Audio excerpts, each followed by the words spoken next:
why is it important to pre-plan a college or university? From our perspective, in our particular circumstances, we have Olivet Nazarene University, which has close to 120 buildings, and each building is unique in itself, and in some cases, some have greater hazards than others. And so some of those hazards might be some high-pressure gas coming into them, roofs built over other roofs. We've got sprinkler shutoffs and things like that in unique situations, including in crawl spaces and things like that. So it's been important for us to work with public safety in order to be able to garner as much of that information as possible so we can import that into the FlowMSP pre-planned platform. And some of the documents that we've been able to provide have been mostly in PDF form. They've been mostly floor plans of each building because many of our buildings have many different floors, 2 floors, 3 floors.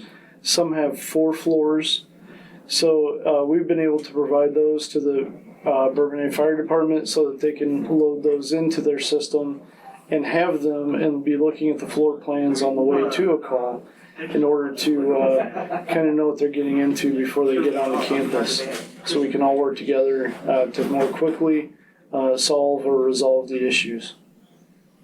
And that leads into an important factor also is that with us having the information readily available to us through our FlowMSP platform, we have access to be able to locate sprinkler systems, gas shutoffs, electrical shutoffs, things like that we can take care of ourselves to help mitigate the incident. So it just expedites the whole process and being able to turn property back over to Olivet Nazarene University or for us to be able to mitigate the incident as well. So Olivet Nazarene University does have a set procedure that it follows once the fire department is notified and we know they're coming to campus.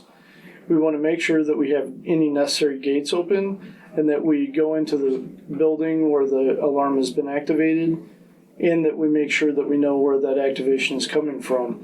Once the fire department arrives on the campus, it's important for us to make sure that we get their team what they need in the way of making sure they're able to make access into certain areas, and also might even be some different resources that are here on campus that they may need to tap into.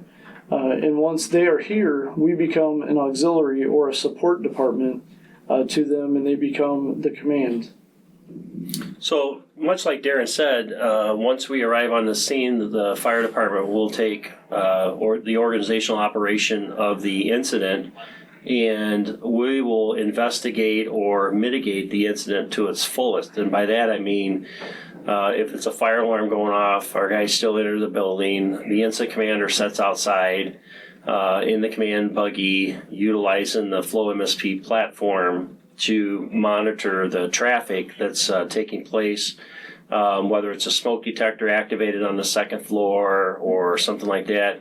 In addition, if there is an incident on the floor, then we utilize our incident command system to work directly with public safety, which then in turn will help mitigate us. We'll work on the operational side while public safety gets a hold of the student life center or maintenance division to try to assist us in helping mitigate the incident.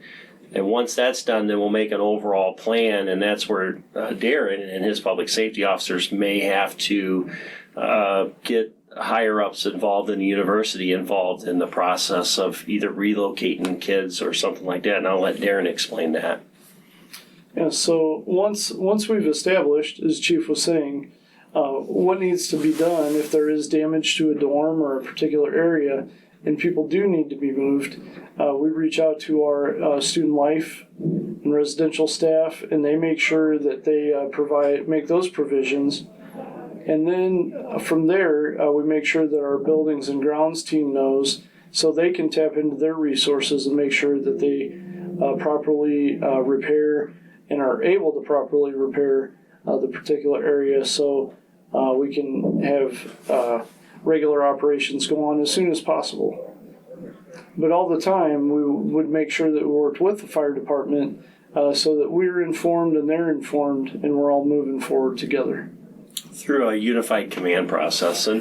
And lastly, as we get ready to wrap up here, this is an ever-evolving situation. So pre-plans are going to change. More information is going to become available. So it's an opportunity for the fire department to get their pre-plans updated more, to come into a relationship with ISO to help us in that process. And it also is a platform that you can share with the maintenance division, as far as when the last time we had an incident there, or what the building may have looked like prior to.